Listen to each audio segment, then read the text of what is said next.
The door slammed shut behind me, echoing through the empty hallway. I stood frozen, my heart pounding in my chest. Ethan's shoes were not the ones greeting me, but a pair I knew all too well. Vera's. "Alara, what in the world do you think you're doing, coming home this late?" Vera's voice sliced through the silence, sharp and accusing. I found my voice, though it trembled slightly. "Vera, I didn't expect you to be here." "It's not about me being here. It's about you neglecting your duties as a wife. Where have you been?" Her eyes bore into me, seeking to unravel any excuse I might offer. I clutched the book about Miami tighter, feeling the weight of her judgment. This wasn't just about tonight. This was about every silent battle, every unspoken grievance that had built up over months. "Ethan told me he wants a divorce," she continued, her words cutting deeper. "I can't say I blame him. You're hardly the wife we hoped for." I felt a cold resolve settle over me. This was not just a confrontation. It was a declaration of war. My marriage, my life, was slipping through my fingers, controlled by a woman who saw me as nothing more than an inconvenience. I had always been the quiet one, the one who avoided conflict. But as Vera's words echoed in my mind, something within me snapped. No more. I wouldn't be the silent, suffering wife anymore. "Vera, I work too, you know. I'm not just a housewife waiting for Ethan to come home," I said, my voice steady now. "You work? That little office job? You think that's an excuse? You should be here, making this a home, not gallivanting around," she scoffed, her disdain palpable. Her words stung, but I stood my ground. "I have every right to live my life, Vera. I'm not just an extension of Ethan." Her lips curled into a sneer. "You're a disappointment, Alara. A real wife would put her husband and his family first." I took a deep breath, trying to calm the storm inside me. "I won this trip to Miami, Vera. I was planning to give it to my parents, but now—" Her eyes lit up with a mix of surprise and greed. "Miami? Well, that changes things. Ethan and I could use a holiday." The audacity of her words hit me like a physical blow. "It's not yours to take, Vera. I won it. It was for my parents." She stepped closer, her voice dripping with venom. "You're part of this family now, Alara. Your things are our things. And if Ethan wants to go to Miami with his mother, who are you to stop him?" I felt the anger rising in me, a burning flame fueled by months of her belittling and manipulation. "It's my prize, Vera. I decide what happens to it." Her laugh was cold and mocking. "We'll see about that, Alara. We'll see." She turned on her heel and left, leaving me standing alone, my heart racing with a mixture of fear and anger. I knew then that this was just the beginning. I had to fight back, not just for myself, but for the life I wanted, a life free from Vera's shadow. As I lay in bed that night, Ethan's snores a dull backdrop, my mind raced. Our marriage, once a hopeful union, now felt like a trap tightening around me with each passing day. The man beside me, once my partner, now seemed more like a stranger, a puppet dancing to his mother's tune. Morning came, and with it the usual routine. Ethan, always the early riser, was already at the breakfast table when I entered the kitchen. His eyes were glued to his phone, a frown creasing his forehead. "Good morning," I said, my voice neutral. He grunted in response, not looking up. I poured myself a cup of coffee, the silence between us heavy. Finally, he spoke, his eyes still on his phone. "Mom mentioned you want a trip to Miami." I nodded, bracing myself. "Yes, I was planning to give it to my parents." Ethan finally looked up, his expression a mix of annoyance and entitlement. "You should have discussed it with me first. Mom really wants to go." I clenched my fist, fighting the urge to lash out. "Ethan, it's my prize. I wanted to do something nice for my parents." He shrugged, dismissive. "Well, Mom's been feeling down lately, since Dad passed. This trip could really cheer her up." I could feel the anger bubbling inside me. "And what about my parents? Don't they deserve a break?" Ethan's eyes narrowed. "You're being selfish, Alara. Family comes first." "Your family, you mean," I shot back, my patience wearing thin. He stood up, his chair scraping against the floor. "You're my wife, Alara. That makes my family your family." The finality in his voice was a clear message. In his eyes, I was an accessory, an addition to his life, not a partner. I was to fall in line, to play the part he and Vera had scripted for me. The rest of the day passed in a blur. At work, I found myself distracted, the image of Ethan's indifferent face haunting me. I felt trapped, caught in a web woven by Vera and tightened by Ethan. That evening, I returned home to find Vera in my kitchen, cooking. The smell of her stew filled the air, a stark reminder of her constant presence in our lives. "Alara, there you are. I thought I'd make dinner tonight. You must be tired from work," she said, her voice dripping with false concern. I forced a smile, my stomach churning. "That's very thoughtful of you, Vera," she hummed, stirring the pot. "Ethan told me about the Miami trip. It's a shame you won't be joining us." The casualness of her words was like a slap in the face. "I haven't decided yet, Vera." She turned, her eyes cold. "Oh, but you have, dear. Ethan and I will be going. It's settled." The room felt small, suffocating. I wanted to scream, to shout, to reclaim my life from this woman who had insidiously crept into every corner. But I held my tongue, my resolve hardening. Vera and Ethan might think they had won this round, but I was far from defeated. I would find a way to turn the tables, to expose their selfishness and manipulation. As I sat at the dinner table that night, picking at the stew Vera had made, I knew one thing for sure. This wasn't just about a trip to Miami anymore. It was about taking back control, about fighting for my dignity, and I was ready for the battle. The following week was a tumultuous mix of silent dinners and whispered phone calls. Ethan had become increasingly distant, his allegiance clearly with Vera. The trip to Miami, my hard-won prize, now felt like a poisoned chalice. On a particularly dreary Thursday, I received a call from my mother. Her voice, usually so full of life, was tinged with disappointment. "Alara, dear, your father and I heard about the Miami trip. It's a shame we won't be going." Guilt gnawed at me. "I'm sorry, Mom. I really wanted you both to have it." She sighed. "It's all right, darling. We understand. Family must come first, as your husband says." The way she said family stung, a reminder of how Ethan and Vera had twisted the meaning of the word. That evening, as I entered the house, I found Ethan and Vera in the living room, poring over travel brochures. Their excitement was palpable, a stark contrast to the hollow feeling in my chest. "Alara, come look! We're planning our Miami trip," Ethan called out, his voice too cheerful. I approached reluctantly, the sight of them together like this sending a wave of nausea through me. Vera looked up, her eyes gleaming. "We're thinking of staying at this lovely beachfront hotel. Isn't it wonderful?" I swallowed hard, forcing a smile. "It looks nice." Ethan glanced at me, then back at the brochure. "We should book soon. Don't want to miss out." Vera nodded in agreement, her smile widening. "Yes, let's. Alara, would you mind fetching us some tea?" The request, so casual yet so commanding, was the last straw.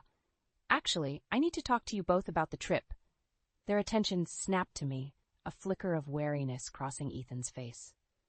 "The thing is," I began, my voice steady despite the pounding in my chest, "the trip to Miami was supposed to be a gift for my parents. I won it, and I should decide how it's used." Ethan's expression hardened. "Alara, we've been through this. Mom needs this trip." Vera chimed in, her tone patronizing. "Dear, it's just a trip. Your parents will understand." Frustration boiled inside me. "No, you don't understand. This was something special for my parents. You can't just take it away." Ethan stood up, his demeanor shifting from cheerful to menacing. "You're being selfish and unreasonable, Alara. This is family we're talking about." "I am talking about my family." I shot back, my voice rising. Vera tutted, shaking her head. "Ethan, see what I mean? She's not family-oriented, not like us." I looked between them, my heart racing. "You know what? Take the trip, but this is not over." Turning on my heel, I stormed out of the room, their triumphant smirks burning in my memory. As I headed to our bedroom, a plan began to form in my mind. They wanted to play dirty? Well, two could play at that game. This trip to Miami would be a trip they'd never forget. A trip where karma would come calling, and I would be the one to deliver it. I spent the next few days in a state of cold fury, my mind racing with plans for revenge. Ethan and Vera, ensconced in their bubble of self-righteousness, seemed oblivious to the storm brewing. On Saturday morning, as I sipped my coffee, Ethan slid a brochure across the kitchen table. "We've booked the hotel in Miami. It's going to be fantastic." I looked at the glossy pictures of sun-kissed beaches and luxury suites, a bitter taste in my mouth. "I'm sure you'll enjoy it," I said flatly. Ethan frowned, picking up on my tone. "What's your problem, Alara? You should be happy for us." I stared at him, incredulous. "Happy? You're taking a trip meant for my parents, and you want me to be happy?"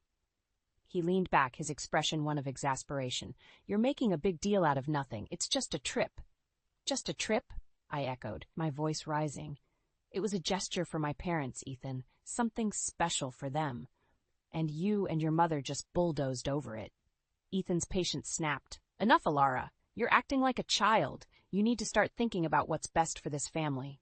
The word family echoed in my ears, twisted and corrupted by his and Vera's selfishness. And what about what's best for me? For my family? I countered. Ethan stood up, his chair scraping loudly against the floor. You're my wife, Alara. Your place is here with me and my mother. If you can't accept that, maybe we shouldn't be married.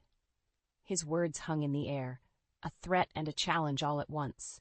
For a moment I felt a pang of fear, of uncertainty, but then a wave of clarity washed over me. Maybe you're right, Ethan, I said quietly, my decision made. Maybe we shouldn't. His eyes widened, taken aback by my response. What are you saying? I met his gaze, my resolve steeling. I'm saying that this marriage, this life, it's not what I want, not with you and Vera controlling every aspect of it. Ethan's face contorted with anger. You'll regret this, Alara. You think you can just walk away? From me? From this family? I stood, facing him squarely. I'm not walking away, Ethan. I'm taking back my life. He snorted, dismissive. We'll see how long you last without us. I turned away, my mind racing with plans and possibilities. The stage was set, the players in place. It was time for my revenge to unfold.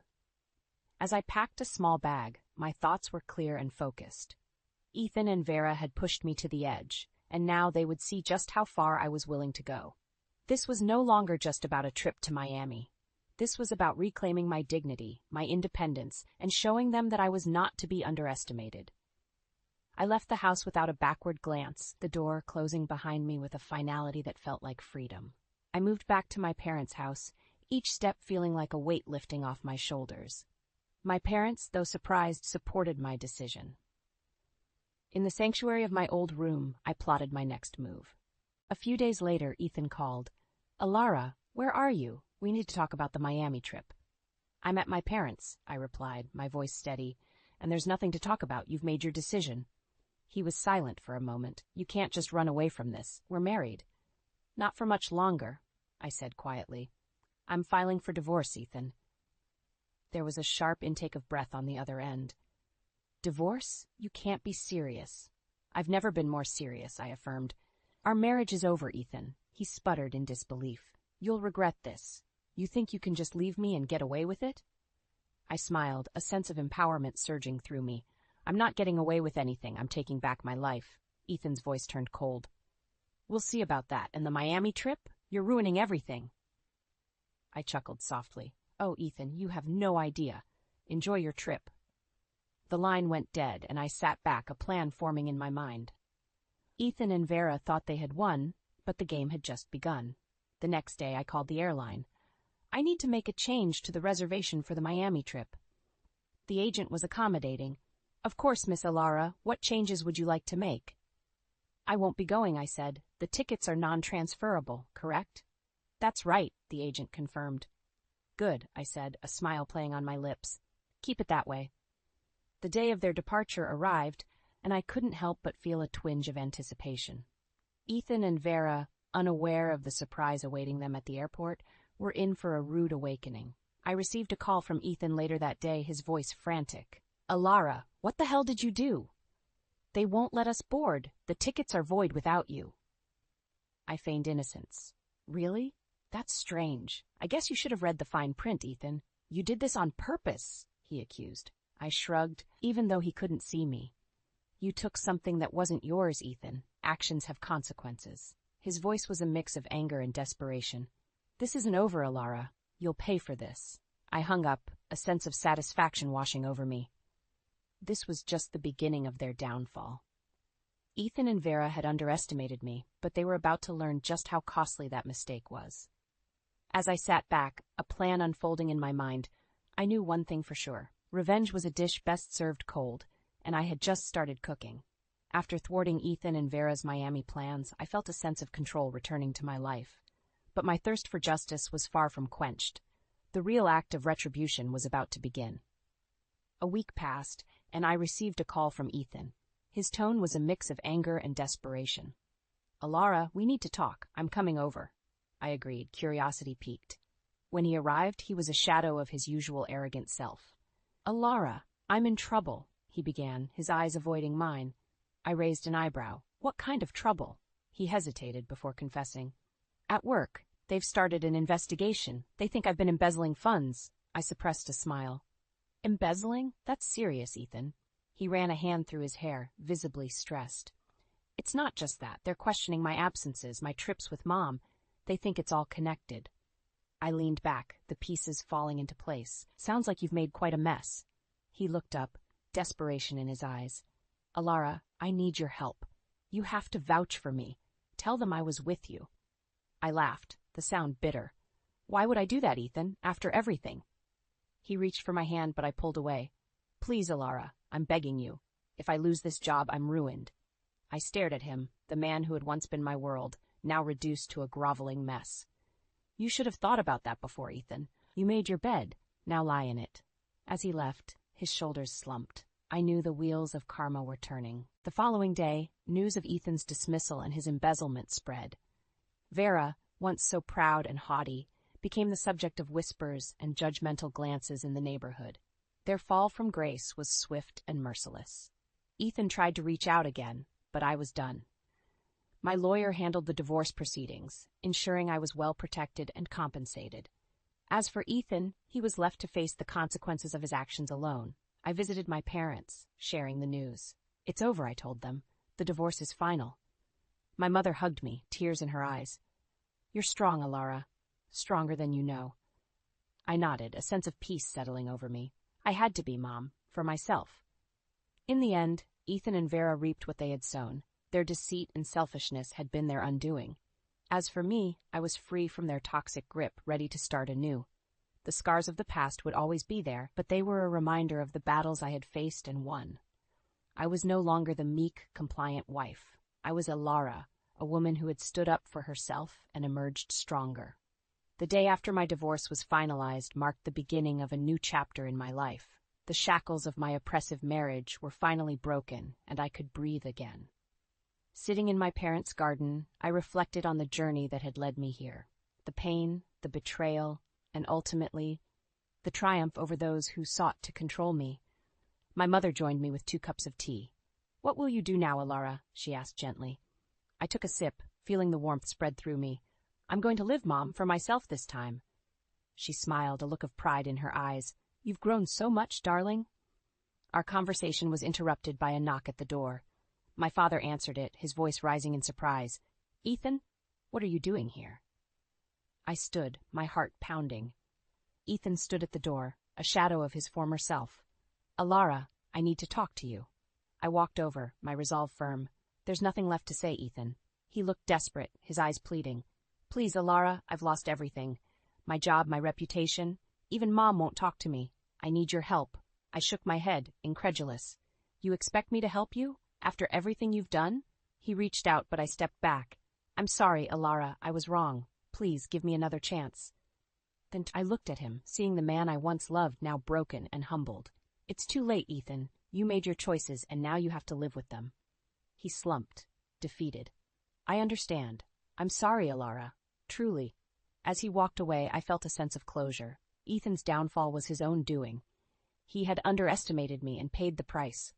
Turning back to my parents, I smiled. "I think it's time for a new adventure." Weeks later, I found myself on a plane to Miami, the trip I had won all those months ago. This time it was on my terms. My parents sat beside me, their excitement contagious. As the plane soared above the clouds, I looked out the window, a sense of freedom washing over me. I had faced my battles and emerged victorious. Now it was time to enjoy the peace that came after the storm. Miami awaited, a symbol of my newfound independence and strength. I was ready to embrace whatever came next, to live a life filled with joy on my terms. Ethan and Vera were part of my past, a chapter closed and left behind. Ahead lay endless possibilities, a future where I was the author of my own story, and I was determined to make it a beautiful one.